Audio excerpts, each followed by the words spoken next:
Good morning. Today we can discuss the preparation of common size income statement. A statement in which each expenses is shown as a percentage of net sales. It is called common size income statement. അപ്പോൾ profit and loss അക്കൗണ്ടിലുള്ള ഓരോ item നമ്മൾ ഏതുമായിട്ട് percentage കണ്ടുപിടിക്കുന്നു. It is shown as a percentage on sales. അങ്ങനെ ആവുന്ന സമയത്ത് അതിനെയാണ് നമ്മൾ common size income statement എന്ന് പറയുന്നത്.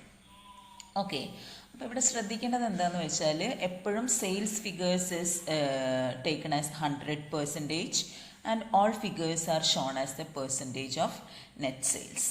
ഓക്കെ, അപ്പോൾ നിങ്ങൾ ആദ്യം എപ്പോഴും നെറ്റ് സെയിൽസ് എത്രയാക്കി എടുക്കണം? 100% ആക്കി എടുക്കണം. And then cost of goods sold is taken. If aggregate amount is not given, it should be ascertained. Cost of goods sold എത്രയാണെന്നുള്ളത് കണ്ടുപിടിക്കുക. Then cost of goods sold is converted into common size percentage. അതായത് cost of goods sold divided by sales into 100 ചെയ്യുക. Then third step എന്ന് പറയുന്നത് എന്താ? Find out GP, അതായത് net sales minus cost of good sold. GP കണ്ടുപിടിക്കുക. GPൻ്റെയും percentage on sales കണ്ടുപിടിക്കുക, gross പ്രോഫിറ്റിൻ്റെ. ഓക്കെ, പിന്നെ നെക്സ്റ്റ് സ്റ്റെപ്പ് എന്ന് പറയുന്നത് then office and administrative expenses is taken as a percentage on sales. അപ്പോൾ each expense divided by net sales into 100 എന്ന് പറയുമ്പം you will get a common size percentage. Okay, then selling and distribution expenses and its percentage on sales. Then from gross profit you have to deduct operating expenses. Operating expenses എന്ന് പറയുമ്പോൾ administrative and selling expenses. അത് gross profit എന്ന് ഈ രണ്ട് സംഭവം deduct ചെയ്തിട്ടുണ്ടെങ്കിൽ you will get operating net profit. Then ഈ operating net profit should be shown as a percentage on net sales. As a last step, if other expenses and incomes are given, then it should also be shown in the common size statement. Other expenses വേറെ ഏതൊക്കെയാണുള്ളതെന്ന് വെച്ചാൽ all that expenses should be deducted from operating net profit and incomes are added in order to get net profit. Then net profit is shown as a percentage on sales. ഇത്രയും കാര്യങ്ങളാണ് നിങ്ങൾ ശ്രദ്ധിക്കേണ്ടത്. നമുക്കൊരു problem നോക്കാം. The following are the income statement of a company for the years for the year ending 31st December 2001 and 2. രണ്ട് വർഷത്തെ profit and loss അക്കൗണ്ടാണ് തന്നിരിക്കുന്നത്. സെയിൽസ് ഇൻ 2001 റുപ്പീസ് ഇൻ തൗസൻഡ്സിലാണ്. In 2001 500 and in 2002 700. Miscellaneous income 20 50. അപ്പോൾ നിങ്ങൾക്ക് തരുന്നത് ഈ രൂപത്തിലൊക്കെ ആയിരിക്കാം, നിങ്ങളത് റീഅറേഞ്ച് ചെയ്യാണ് വേണ്ടത്. ഓക്കെ, ദെൻ ഗിവൺ ഏതൊക്കെ തന്നെ നോക്കാം.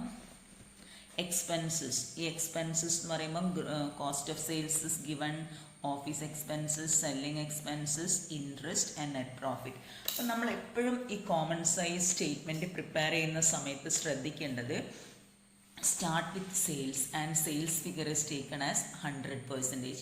നേരത്തെ പോലെ തന്നെയാണ്. you have to you should provide 5 columns. 2001 figures എഴുതാനും പെർസെൻറ്റേജ് എഴുതാനും, 2002 ഫിഗേഴ്സ് the given figures ആണിത് and percentages. Okay, always sales is taken as 100% and each item is shown as a percentage on sales. Okay, അപ്പോൾ ആദ്യം നമ്മൾ cost of sales എടുക്കുന്നു. Less cost of sales 325 510 ആണ്. So you have to find out common size percentage. Common size percentage കാണുന്ന സമയത്ത് എത്രയാണ് വരിക? 325 divided by 500 into 100. എപ്പോഴും each item divided by sales into 100 ആണ് ചെയ്യേണ്ടത്. അപ്പോൾ കോസ്റ്റ് ഓഫ് ഗുഡ് സോൾഡ് എന്ന് പറയുന്നത് it 65% on sales. Same way in 2002 510 ആണ് കോസ്റ്റ് ഓഫ് ഗുഡ് സോൾഡ് എന്ന് പറയുന്നത്. 510 divided by 700 into 100, 72.86%. Okay, then sales നിന്ന് cost of good sold minus ചെയ്താൽ you will get gross profit. Gross പ്രോഫിറ്റിൻ്റെ പെർസെൻറ്റേജും കാണുക. Gross profit divided by sales into 100 each year. Then find out the percentage of operating expenses on sales one by one. First office expenses 20 divided by 500 into 100 ചെയ്താൽ you will get 4%. Office expenses എന്ന് പറയുന്നത് എന്താ? It is 4% on sales in 2001, and in 2002 office expenses amounts to 25. So its percentage is 25 divided by 700 into 100. So 3.58. ഇങ്ങനെ ഓരോന്നായിട്ട് എടുക്കാം. Same way selling expenses, it is 6% and 6.42. ഇപ്പോൾ total operating expenses എന്ന് പറയുന്ന ഈ രണ്ട് സംഭവം 50, it is 10%, and in 2002 total operating expenses amounts to 70, and it is 10% on sales. അപ്പോൾ gross profit minus total operating expenses gives operating profit. Operating profit എന്ന് പറയുന്നത് 125ഉം 120 ആണ്. It is 25% and 17.14%. അപ്പോൾ ഇവിടെ നിന്നൊക്കെ നിങ്ങൾ മനസ്സിലാക്കേണ്ടത് എന്താണെന്ന് വെച്ചാൽ ഓരോ ഐറ്റം നമ്മൾ സെയിൽസ് കൊണ്ടാണ് ഡിവൈഡ് ചെയ്യുന്നത് common size income statement prepare ചെയ്യുമ്പോൾ. ദെൻ മിസ്ലേനിയസ് ഇൻകം ആഡ് ചെയ്യുക വേണ്ടത് കേട്ടോ. ഇപ്പോൾ 2015 ആണ്. പെർസെൻറ്റേജ് എന്ന് പറയുന്നത് it is 4% and 2.14% on sales. ഇപ്പോൾ ടോട്ടൽ ഇൻകം കിട്ടും. ഇത് രണ്ടും ആഡ് ചെയ്യുക. Operating profit and miscellaneous income 145 and 135. Percentage എന്ന് പറയുമ്പം 145 divided by 500 into 100, 29%. And in 2002 it is 135 divided by 700 into 100, 19.25. അതിൽ നിങ്ങൾ ഇനി നോൺ ഓപ്പറേറ്റിംഗ് എക്സ്പെൻസസ് വല്ലതും ഉണ്ടെങ്കിൽ ഡിഡക്റ്റ് ചെയ്യണം. നോൺ ഓപ്പറേറ്റിംഗ് എക്സ്പെൻസ് എന്ന് പറഞ്ഞ് തന്നിരിക്കുന്നത് ഓൺലി ഇൻട്രസ്റ്റ് എത്രയാണ്? 25 and 30. അപ്പോൾ 25 എന്ന് പറയുമ്പോൾ interest is 5% on sales in 2001, and in 2002 it is 4.28% on sales. ഇപ്പം നെറ്റ് പ്രോഫിറ്റ് കിട്ടി. നെറ്റ് പ്രോഫിറ്റ് എന്ന് പറയുമ്പോൾ ഏതാ ചെയ്യേണ്ടത്? Total income minus non-operating expenses. So 120, that is 24%, and in 2002 it is 105. Net profit is 105, that is 15% on sales. ഇത്രേ common size statement ചെയ്യാനുള്ള ബുദ്ധിമുട്ടുള്ളൂ. ഇനി ഇൻറ്റർപ്രിറ്റ് ചെയ്യുന്നത് നോക്കാം. നമ്മൾ ആദ്യം സെയിൽസും ഗ്രോസ് പ്രോഫിറ്റും കമ്പയർ ചെയ്ത് നോക്കുക. സെയിൽസ് എന്ന് പറയുമ്പം 500 ഉള്ളത് 700 ആയിട്ടുണ്ട്. അതേസമയം ഗ്രോസ് പ്രോഫിറ്റ് എന്ന് പറയുന്നത് 175 ഉള്ളത് 190 ആയിട്ടുണ്ട്. അപ്പോൾ the sales and gross profit as increased in absolute figures എന്ന് പറയാം. But the percentage of gross profit to sales എന്ന് പറയുന്നത് നോക്കൂ. സെയിൽസിൻ്റെ ഗ്രോസ് പ്രോഫിറ്റ് 35 വരുന്നത്, പക്ഷെ പെർസെൻറ്റേജ് ഇൻ 2002 എന്ന് പറയുന്നത് 27 ആയി മാറിയിട്ടുണ്ട്. അപ്പം സെയിൽസിന് ആനുപാതികമായിട്ട് ഇൻക്രീസ് ചെയ്തതെന്ന് പറയാൻ പറ്റില്ല ഗ്രോസ് പ്രോഫിറ്റ് കുറഞ്ഞിട്ടുണ്ട്. അതിൻ്റെ കാരണം എന്താണെന്ന് വെച്ചാൽ ഇവിടെ നമുക്ക് ക്ലിയർ ആയിട്ട് അറിയാം, കോസ്റ്റ് ഓഫ് ഗുഡ്സ് സോൾഡ് കൂടിയതാണ്. മനസ്സിലായല്ലോ? അതേപോലെ തന്നെ കോസ്റ്റ് ഓഫ് ഗുഡ്സ് സോൾഡിൻ്റെ കാര്യം നോക്കി നോക്കുക. Increase in cost of sales എന്ന് പറയുന്നത് എത്രയാണ് വന്നിരിക്കുന്നത്? It as